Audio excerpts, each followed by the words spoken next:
Okay, no autographs today, but this video is a little bit different. It's actually, uh, I kind of had a celebrity encounter, but it didn't really fit right on this channel.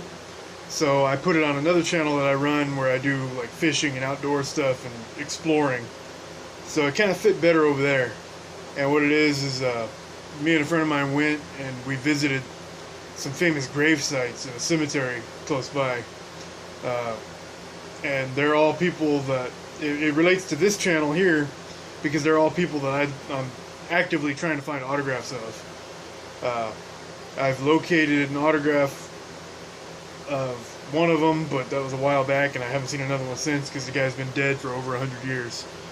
But we visited the graves of 2 Hall of Fame baseball players and a family of famous sharpshooters from the 20s, 30s, and 40s.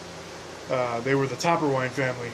Adolf Ad Topperwine and Elizabeth Plinky Topperwine with their son Lawrence, who was with them for a little while, but he died fairly young.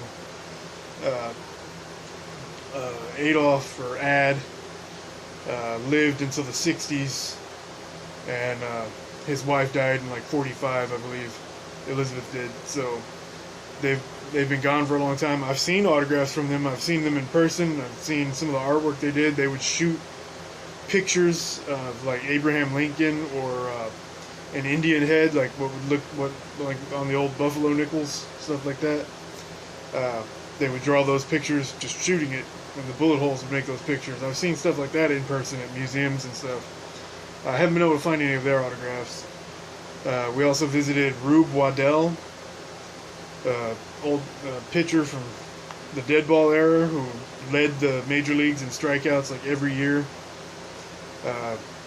He died in 1914, so I've only seen one autograph from him, and it was a couple $1,000s, and I haven't found another one.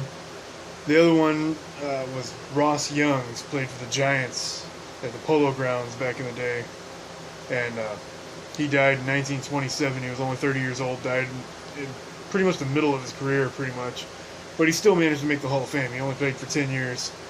The manager of the Giants at the time, John McGraw, called him the greatest outfielder he'd ever seen. He mentored Mel Ott, who was one of the first 500 Home Run Club members with Jimmy Fox and Babe Ruth.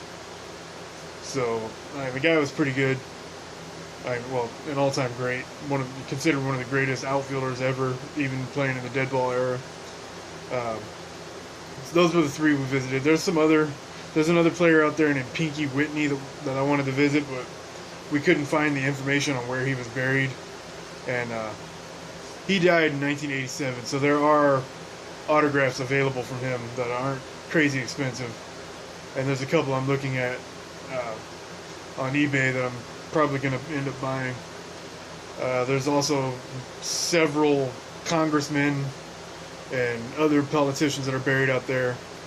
There was a composer named Oscar Fox who's buried there. Famous Texas Ranger. An actor from the silent film era is buried there. There's a bunch of people buried in there. It's one of the biggest cemeteries in the city.